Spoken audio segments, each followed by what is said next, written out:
भारतीय वित्त एवं विकास निगम के अध्यक्ष,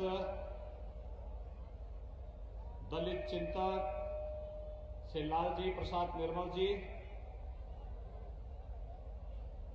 भारतीय जनता पार्टी के वरिष्ठ नेता श्री शिव कुमार गुप्ता जी, विधानसभा के प्रभारी विनोद वाजपेयी जी,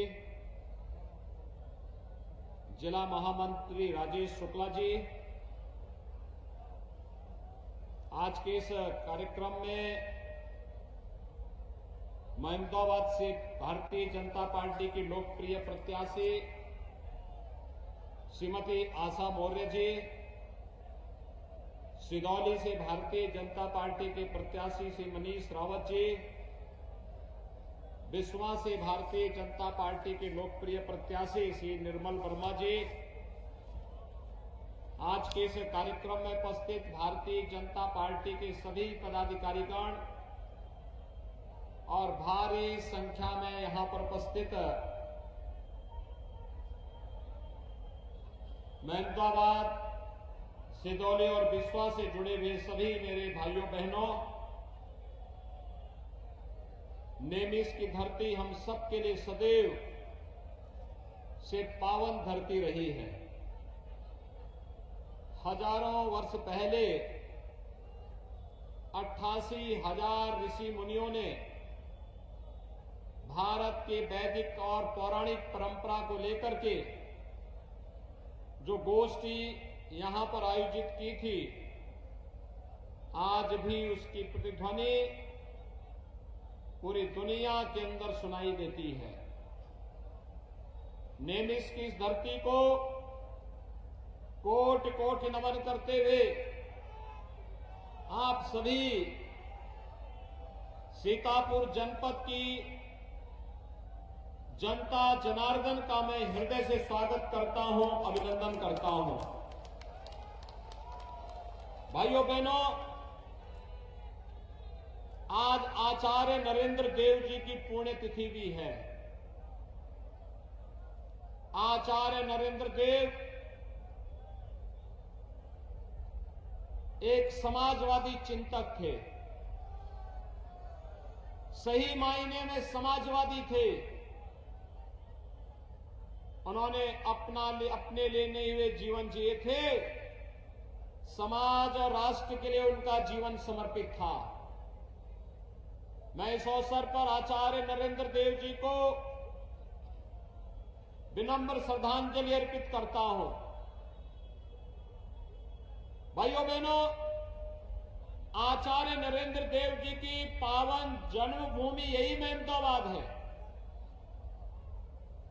जो लोग आज समाजवाद के नाम पर पूरे प्रदेश के अंदर जाकर के ढिंढोरा पीट रहे हैं, इन्होंने अगर आचार्य नरेंद्र देव, डॉक्टर राम मनोहर लोहिया जैसे समाजवादी चिंतकों से कुछ भी प्रेरणा ली होती तो आज के समाजवादी वास्तव में कुछ सुधरे हुए दिखाई देते हैं। लेकिन जैसे इन्होंने तय कर दिया है कि ये सुधरेंगे नहीं, इन लोगों के नाम और काम में भारी अंतर है। नाम तो समाजवादी है, लेकिन काम आतंकवादी है। सोच परिवारवादी है। मैंने आतंकवादी इसलिए कहा, यद्यपि इसकी बहुरूपिया ब्रांड बन चुका है। ये दंगावादी भी है, तमंचावादी भी है, आतंकवादी भी है, परिवारवादी भी है। मैंने ये इसलिए कहा, कल गुजरात की अहमदाबाद की एक न्यायालय ने गुजरात के सीरियल बम ब्लास्ट में 38 आतंकवादियों को फांसी की सजा और आजीवन कारावास की सजा सुनाई है। भाइयों बहनों, उस उसमें से कुछ आतंकवादियों का संबंध उत्तर प्रदेश के आजमगढ़ से भी है। और उत्तर प्रदेश के आजमगढ़ से जिस आतंकवादी का संबंध है, उसमें से एक आतंकवादी समाजवादी पार्टी के मुखिया के साथ फोटो खिंचा करके समाजवादी पार्टी का प्रचार भी कर रहा है। ये समाजवादी पार्टी के वास्तविक चरित्र को देश और दुनिया के सामने प्रस्तुत करता है। और ये पहली बार नहीं हुआ। जब 2012 में श्रीमान अखिलेश यादव प्रदेश के मुख्यमंत्री बने थे और उस समय मुख्यमंत्री के रूप में प्रदेश की जनता के लिए पहला फैसला क्या होगा, यह निर्णय लेना था। तो आपको याद होगा, उन्होंने किसानों के लिए नहीं, नौजवानों के लिए नहीं, महिलाओं के लिए नहीं, सरकारी कर्मचारियों के लिए नहीं, प्रदेश की सुरक्षा के लिए नहीं, प्रदेश की आस्था के लिए नहीं, उन्होंने पहला फैसला लिया था अयोध्या में राम जन्मभूमि पर हमला करने वाले, काशी में संकट मोचन मंदिर पर हमला करने वाले, लखनऊ, अयोध्या और वाराणसी की कचहरियों पर हमला करने वाले, गोरखपुर, कानपुर और बिजनौर में सीरियल ब्लास्ट करने वाले आतंकवादियों के मुकदमों को वापस लेने का पहला फैसला किया था। हम आभारी हैं माननीय न्यायालय के। उस समय के उच्च न्यायालय ने इसको स्टे किया था और स्थगन आदेश के बाद समाजवादी पार्टी की मंशा धूल दूसरी हुई थी, अन्यथा पूरा प्रदेश आतंकी घटनाओं से दहल रहा होता। और इसीलिए कल की घटना एक बार फिर से हम सभी की आंखों को खोलने वाला है। नाम तो समाजवादी, काम आतंकवादियों के उस पर श्रेय देने वाला, और सोच परिवारवादी से बाहर ये लोग जा नहीं पा रहे हैं। भाइयों बहनों, 2017 के पहले प्रदेश के अंदर जो सरकारें थी, उनके पास न सुरक्षा का कोई एजेंडा था, न विकास का कोई विजन था, और न गरीब कल्याणकारी कार्यक्रम को आगे बढ़ाने की कोई सोच ही थी। प्रदेश में हर तीसरे दिन एक दंगा होता था, महीनों महीनों कर्फ्यू लगता था, माताएं बाजार नहीं जा पाती थी, बेटियां स्कूल नहीं जा पाती थी, नौजवान के रोजगार पर ये लोग डकैती डालते थे, कोई नौकरी निकलती थी, चाचा भतीजा और इनके महाभारत के सारे रिश्ते वसूली के लिए निकल पड़ते थे। और प्रदेश के अंदर प्रत्येक जनपद को इन्होंने डार्क जोन में बदल दिया था। भाइयों बहनों, 2017 के बाद आपकी ये सरकार भी आई है, भारतीय जनता पार्टी की डबल इंजन की सरकार। पिछले 5 साल में कोई दंगा सुना आपने? आज दंगा नहीं होता है, आज प्रदेश में दंगा नहीं होता, प्रदेश में आज कर्फ्यू नहीं लगता है, बाजारों में आज बमबाजी नहीं होती है। आज प्रदेश में कर्फ्यू और दंगा की दुस्साहस किसी की नहीं। जहां कर्फ्यू लगता था वहां पर अब कांवड़ यात्रा निकल रही है, और जहां बमबाजी होती थी वहां हर हर बम बम का नारा लगाते हुए शिव के भक्त निकलते हैं। ऐसे लगता है पूरा उत्तर प्रदेश भगवान शिव के भक्ति में लीन होकर के एक नई शक्ति का संचार कर रहा है, जो उत्तर प्रदेश को विकास की नई ऊंचाइयों तक पहुंचाएगा। भाइयों बहनों, नए भारत का नया उत्तर प्रदेश बन रहा है, और इस नए उत्तर प्रदेश में प्रधानमंत्री मोदी जी का मार्गदर्शन, सरकार और संगठन के संयुक्त प्रयास और जनता जनार्दन का आशीर्वाद जब एक साथ लगा है तो आज उत्तर प्रदेश देश का नंबर 1 प्रदेश बनने की ओर अग्रसर है। इन सब के पीछे एक सामूहिक प्रयास है, लेकिन भाइयों बहनों, सुरक्षा, विकास और सुशासन ये उत्तर प्रदेश की आवश्यकता थी। यही तो डबल इंजन की सरकार ने किया है। और आज जब मैं आपके बीच आया हूं आपका आह्वान करने के लिए, भाइयों बहनों, मैं आपसे पूछना चाहता हूं, क्या 2017 के पहले आपको बिजली मिलती थी? आज तो बिजली मिलती होगी ना, आ रही है ना। हमने तो सबका साथ और सबके विकास की बात कही, तो सबको बिजली, पर्याप्त बिजली, निर्बाध बिजली के लक्ष्य को प्राप्त किया है। याद करिए, समाजवादी पार्टी की सरकार आती है, आतंकवादियों के मुकदमों को वापस लेती है, और जब भारतीय जनता पार्टी की डबल इंजन की सरकार आती है तो उत्तर प्रदेश में किसानों का कर्ज माफ करती है। किसानों का कर्ज माफ होता है। और आज तो अगर मैं सीतापुर की बात करूं तो भाइयों बहनों, जनपद सीतापुर में अगर मैं इसकी चर्चा करूं तो अकेले सीतापुर जनपद में भारी संख्या में अन्नदाता किसानों का कर्ज माफी का कार्यक्रम संपन्न हुआ है। और यहां पर लाखों किसानों को यहां पर प्रधानमंत्री किसान सम्मान निधि का लाभ भी प्राप्त हुआ है। भाइयों बहनों, आज उत्तर प्रदेश एक नई दिशा में आगे बढ़ा है। उत्तर प्रदेश के अंदर आज मैं आपको बता सकता हूं, एक और 12 से 17 तक 5 वर्ष तक समाजवादी पार्टी की सरकार जब कार्य कर रही थी,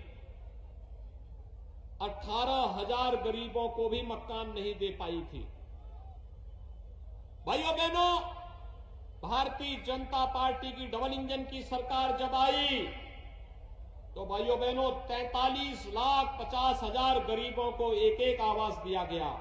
और 43,50,000 से अधिक गरीबों को जो आवास मिले हैं, अकेले सीतापुर जनपद में 2,30,000 से अधिक गरीबों को एक एक आवास मिला है। 2,30,000 से अधिक गरीबों को।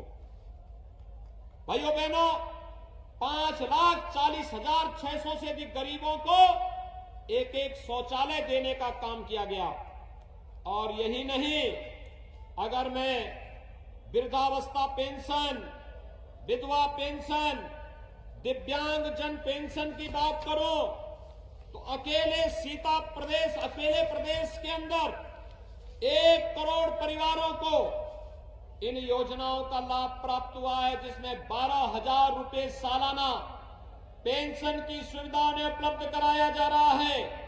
और आपके सीतापुर जनपद में दिव्यांग जन पेंशन पाने वाले 71,300 से अधिक, विधवा पेंशन प्राप्त करने वाले लाभार्थी 34,000 से अधिक, और वृद्धावस्था पेंशन का लाभ प्राप्त करने वाले लाभार्थी 68,700 से अधिक अकेले सीतापुर जनपद में हैं।